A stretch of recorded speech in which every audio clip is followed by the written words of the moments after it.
Hello, welcome back. So in this video I will be talking about The Miniaturist in the first instalment of the book club. So what I'll do is I'll do an overall kind of point of view of it, and then I'll go into the spoiler section. So it's okay if you haven't read it yet. If you don't want to be spoiled, I will let you know when to leave. First, the overall section. I gave it a 4 stars, although I'm still kind of thinking 4.5, but around that kind of area, so let's say 4.25. And I gave it this because I thought it had a really good plot line. I thought the characters were overall they were well written, it just kind of depended on who. I thought there were some interesting ways that the plots actually went. So it's called The Miniaturist. I was kind of thinking that would be all it was about, but actually it had so many more subplots and that kind of all intertwined together and created quite a beautiful story, especially as these things kind of depended on each other and changed my perceptions of the characters as it went on. You find out a different subplot line which then changes your thoughts on the current subplot line. I don't know if that makes sense, but there was just quite a lot going on. I think it really helped build the momentum for the story and helped with that character depth and realism in the story. So just to read the blurb for those who haven't read what it's about or seen what it's about at all. On an autumn day in 1686, 18-year-old Nella Ortman arrives at a grand house in Amsterdam to begin her new life as the wife of wealthy merchant Johannes Brunt. Though curiously distant, he presents her with an extraordinary wedding gift, a cabinet-sized replica of their home. It is to be furnished by an elusive miniaturist whose tiny creations ring eerily true. As Nella uncovers the secrets of her new household, she realises the escalating dangers they face. The miniaturist seems to hold their fate in her hands, but does she plan to save or destroy them? What I'll say is, my favourite character was probably... well, Nella was probably my favourite character, but aside from that, probably Marin, because I thought she had the most character depth and I felt like she was the one who had the most sides to her. So it was the most realistic, so she had her cruel side and then her really sweet side and then her emotional side, and you got to see her in so many different ways that it made her human. What I would say is that the other characters maybe weren't written in as much depth as Marin.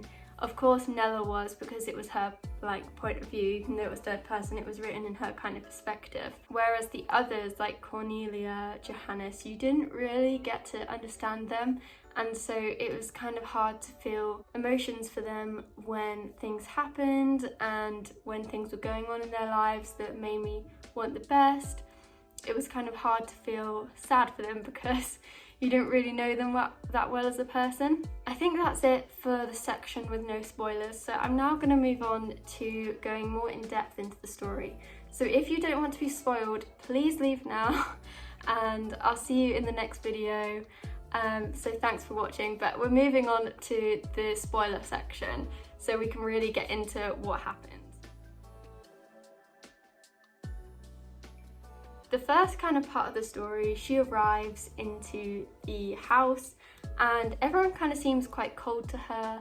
Even her husband, even Marin, who's Johannes' sister, is a bit cold with her. She finds that only the servant Otto is actually the nicest person to her. Otto has his own struggles because he is a dark-skinned man in a very white town. If he steps outside, people will usually make jeers at him and be unkind, so he has that going on. Another key theme around the whole book is the sugar. So there's these two characters called Agnes and Franz who basically create the sugar, and then it is up to the Brandt family, or Johannes mainly, to sell the sugar. And obviously this causes a huge issue in the book, and it never really made sense to me, to be fair. I was thinking, what is going on? I'm sure at some point I'll understand this sugar situation. And it was a good extra detail to put in there because it was quite extensive. And obviously when Nella eventually sells it, I mean, she doesn't sell all of it, but she sells quite a lot of it. It does kind of feel like, what was the point? Because the money that she got from that didn't help Johannes anyway. Another huge thing is the actual miniaturist. So this book is titled The Miniaturist, and I don't know why, because the miniaturist is actually this small element of this book.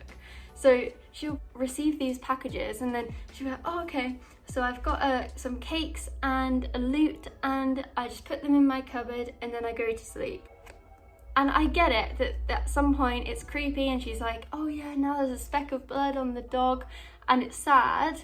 But I'm just so confused, because then she just moves on to her life and the next chapter is way more exciting with what's going on with Marin and everyone else, that it just makes me think this is way more exciting than the actual miniaturist. And I'm not saying that the miniaturist section of it wasn't exciting, but it just wasn't dealt in enough detail. The only thing that happened was that the jackdaw was sat against the door or something, and the dog had a speck of blood on its head, or red paint or whatever it was. So it could have been done so much better, where it had like things going wrong. So, because eventually she got an axe and she hit it with it. And I was thinking, because there was quite a lot of personification of the cabinet, so there was like relating it to bones, saying that the rooms had eyes, saying as if it was watching her. She said that quite a few times.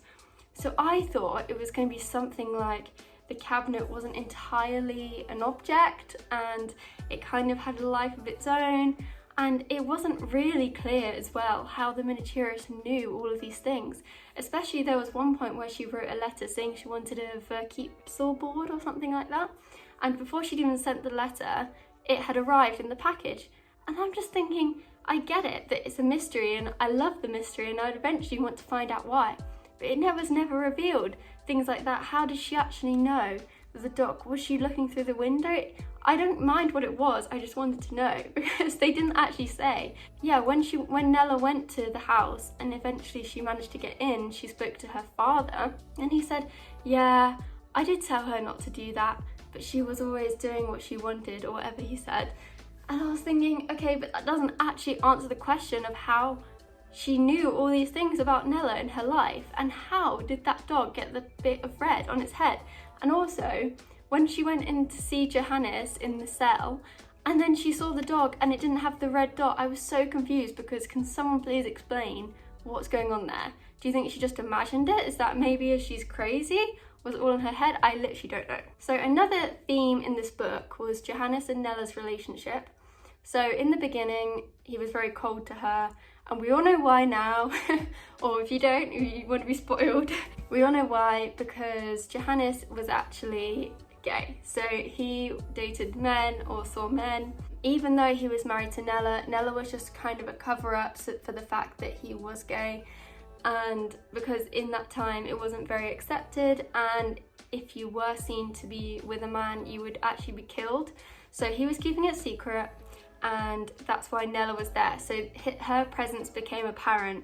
She thought it was because he liked her. When she played the lute to him, she thought that she'd won him over with that, but actually he was like, yeah, this girl's like quiet, she'll get on. She basically was there just to cover it up. She finds out, and as soon as she finds out, it's basically secret's out. Now he knows that she's not gonna say anything.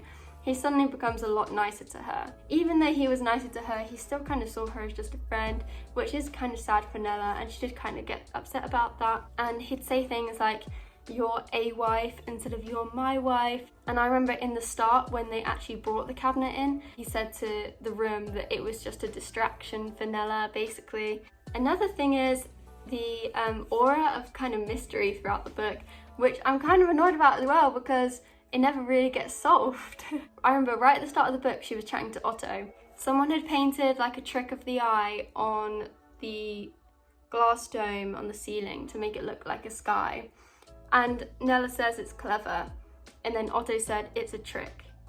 And I feel like there was a lot of that. So she thinks it's clever, but it's actually a trick of the eye or something like that. So it's just constantly being tricked without realizing you're being tricked.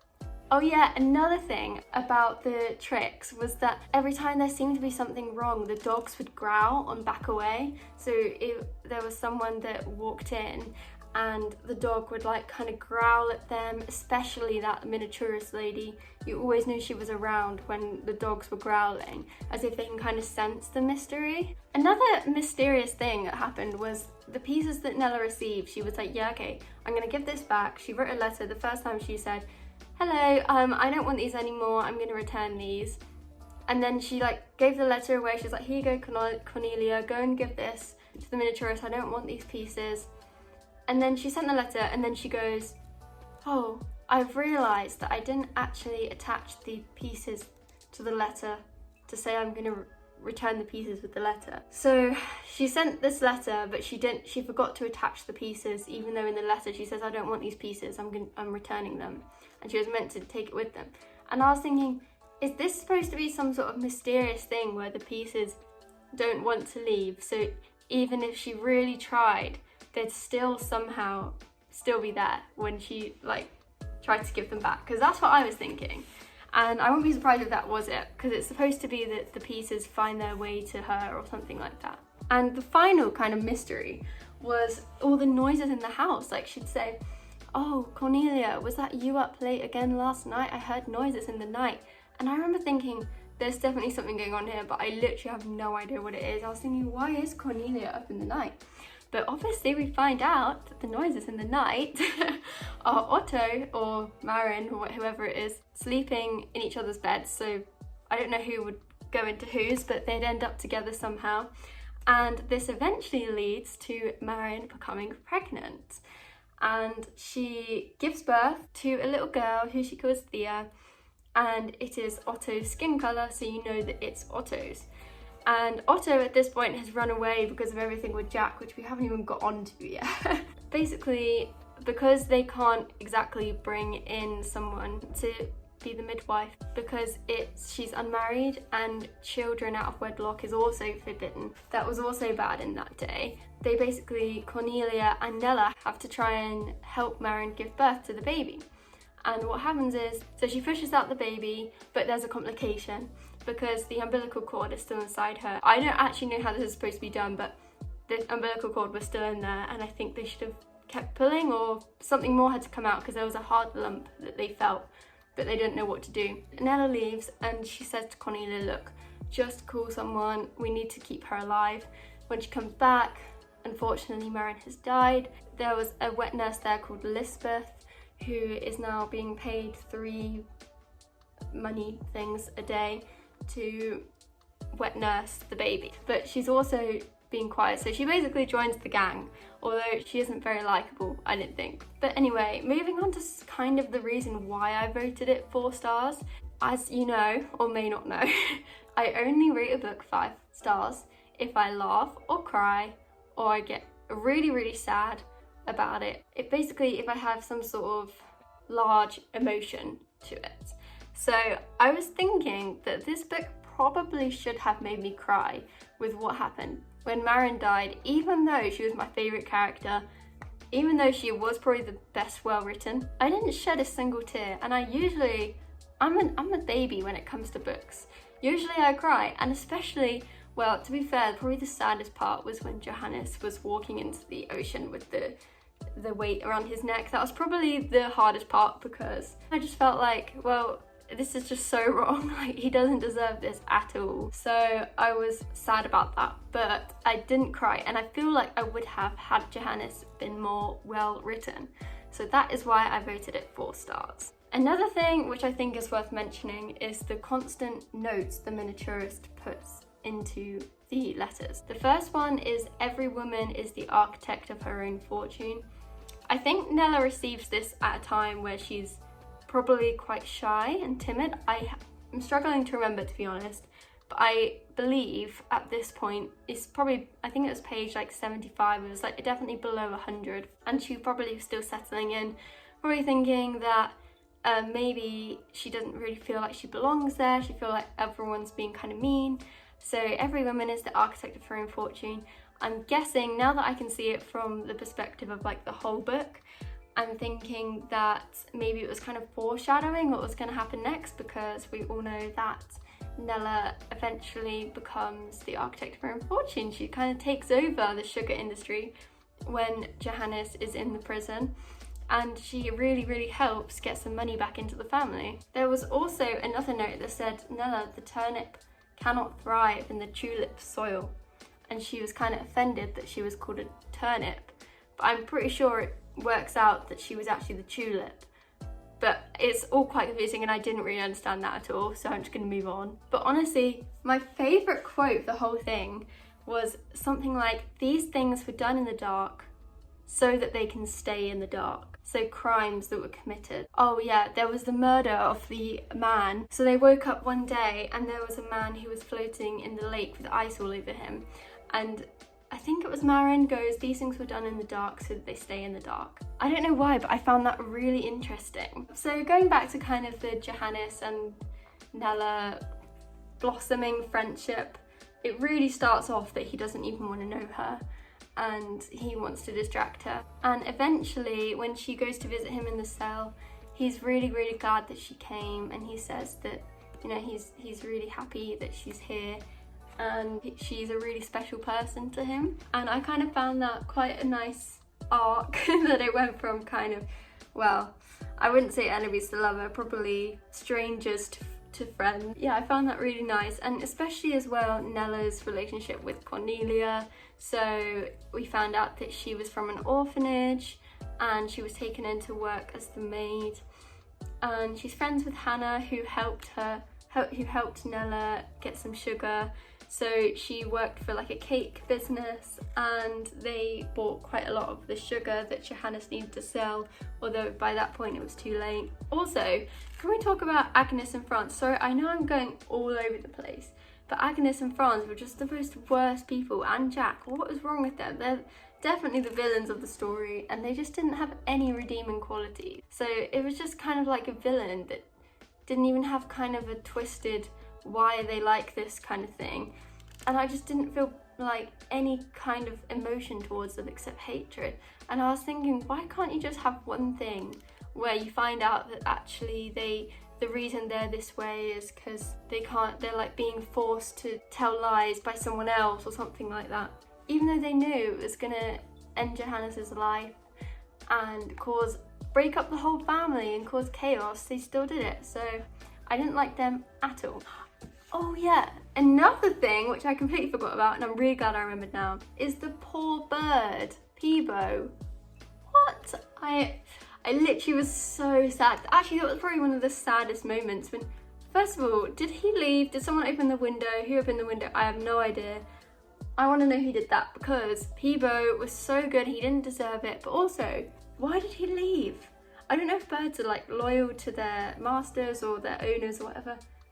Maybe not, because he just flew away and I don't know what happened. Maybe he just got cold or he couldn't find his way back home, but that genuinely upset me. And I was just thinking, like, why? It was just so upsetting and so unnecessary. And then at the end of the book, Otto comes back and it's Otto, Cornelia, Nella, Lisbeth and Thea. So it's actually funny because it started on 5 and it ends on 5. And I find it really interesting because now Nella is the head of the family. Now she owns the house. So she's gone from being there and being kind of unappreciated and not spoken to being the head of the house who's kind of orders everyone around. And I think that even though all of this tragedy has happened to them, I think they will be happy eventually. They have a little baby, they have Otto back, Otto and his little daughter. So everything, I think, will be okay from this point forward, especially as she is now shifting the sugar and everything like that. So that is everything for The Miniaturist. I really hope you liked the review, and please let me know in the comments what you thought of the book. So now it's time to draw the next book of the book club. I'm praying it's not Moby Dick because that's like one of the longest ones I have. But let's see. Oh, sorry. I'm really kind of shuffling because I've just done some new ones. Oh, 2 have come out. Oh, I'll do this one. It is the next Lucy Score book. Okay, so the next Lucy Score book that I have in this series is this one, Things We Hide From the Light, which is very exciting and I'm really glad I drew this. It is quite a chunky one, so I probably will have a lot to say about this. That will probably go up in about a month's time, so in 4 Saturdays time this one will go up. I'll put the exact date in the description, but off the top of my head I have no idea what date that is. So thank you so much for watching, and I'll see you in the next one. Don't forget to like if you liked it and subscribe if you haven't already. Bye!